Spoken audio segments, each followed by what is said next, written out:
Been much more exciting than that score would seem to indicate. This is old school football. Yeah, it is. I took the over. I thought this was going to be a high-scoring game. Maybe it will be in the second half. And it's only a 3-point deficit, which I think going in most Cowboy fans would take. But what happened in the final 2 minutes of the first half, from the Dak interception to the Pollard injury, I don't feel good about their second half. No, and the Pollard thing sucks for a number of reasons. Unless he could just look at Michael Gallup and say, hey, it doesn't matter if you get hurt. They'll just pay you whatever. They can still pay you, yeah. Whatever you were going to get if you didn't get hurt. Which I would do. I think I would do too, and maybe, down the line we can talk about like the idea that it might actually increase their chances of keeping him. But, yeah, you get the ball back. The first down is a dump off to Zeke in the flat. We're talking about the last drive there for the Cowboys. You get the personal foul, late hit on Greenlaw. It's 2nd and 7. You do the dump down to Pollard. It's 3rd and 7. You have the Dak scramble. Great scramble. Huge patience, scramble, takeoff, slide. And you're thinking, all right, we're going to get the Belichick wraparound. They have an opportunity to score here, be it 3 or 7 or potentially 6 or 8. Yeah. Given the fact that I'm not sure that they're kicking extra points anymore. And then here comes another Dak interception that frankly looked like a dude perfect shot. All right, hey, I got an idea. See if you can bang it off this guy's chest perfectly so that the other guy can catch it. And he's like, I got it. Dude, perfect. Okay, why are you even throwing the ball there? It's second. It was 2nd and 2. Yeah, no. Was it out of empty? I believe it was out of empty, yeah. What are they doing? Pollard was on the field, but I think was out at like the Z position. Yeah. So, I don't know. To me, I'm with you. We might disagree sometimes on how often you should run the ball, but if it's 2nd and 2 and you're trying to get to the half with the ball and a score, 2nd and 2 is not the time to go empty.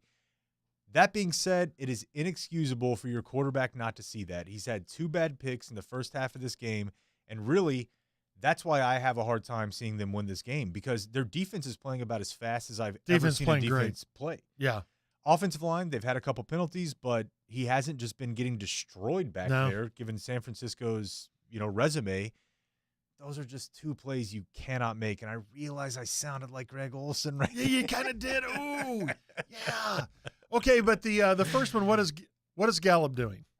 Not working back to the ball. Which I can tell you that. I mean, but okay, we're in the playoffs now. That should not be a miscommunication. The second one, what in the world?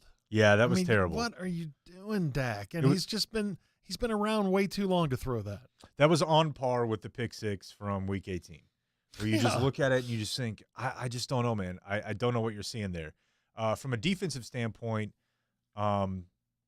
again, as we just said, I mean, they're flying to the ball. Mike has played every snap of the game, but he's played them in different positions. I love that. So he's been all over Purdy, and then there's been a handful of times, I would bet it's be like roughly like 50-50, where he's been back off the line and, making plays on McCaffrey on the outside zone type plays. So I wouldn't say Shanahan's gotten the best of Dan Quinn at all.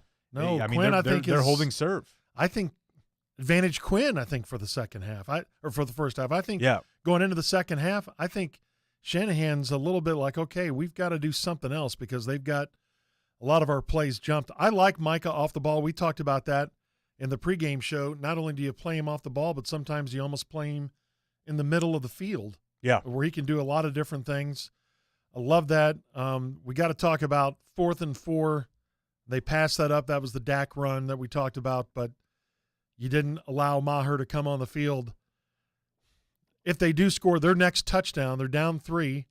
Their next touchdown, any other time you would kick it, but I don't know if we're going to see him the rest of the game. Yeah, and it's interesting because obviously that one was blocked, but terrible kick. That was going to miss. It was low left. It was going to miss. Yeah. So I don't know. That might honestly help his confidence that he didn't have to see it, that he didn't have to lose another K-ball as he burned all of them last week. But if the Niners didn't freak him out pregame, apparently Jerry did. Whatever Jerry said to him must have been pretty wheels off. But, yeah, I mean, I guess if you have a 32-yarder to win the game, I guess you have to use him. But I think they're going to go for 2 every time. Yeah, I think there's a pretty good chance that they do. And I guess at this point, it really will come down to it seems like it's going to be a tight game late. Dak has been, he only has 4 incompletions, but 2 of them ended up in the hands of defenders. I guess you're just hoping that if it comes down to it late and you're in a 7-8 minute left in the game type situation and it's 1 possession, will your quarterback show up? Yeah. And can you spook theirs out of showing up? And I didn't like Empty on that call, but I like Empty maybe as almost, I don't know if a go-to formation, but giving the option of just let Dak work the field and find the best 49er to throw it to. No, I'm sorry. But let Dak work the field and then let him run if he doesn't see it, because that may be their best chance at a decent running game in the second half. Yeah, and the last thing I'll say is that it's also hard for me to imagine Dallas winning this game without the defense going and getting the ball at least once. They've been super close. They got to try to even that up. They've been super close in the pocket. They've been super close in the secondary. I feel like Purdy's going to give you one. Be it a strap sack. I think he will. Almost gave you one just a second ago. Micah, it was very close, and then looked like a drop pick there at the end there. But I feel like you're going to have to go get one. And you cannot turn the ball over again in this game, or you're going to lose it, 17 to 9 or something? Yeah. Something like that. And, although 9 would mean a field goal from Maher. Yeah, probably not. Whatever it's hard to 12. imagine that. 17, 12. You almost maybe need 2 turnovers because 49ers are 14-0 this year when they win the turnover battle.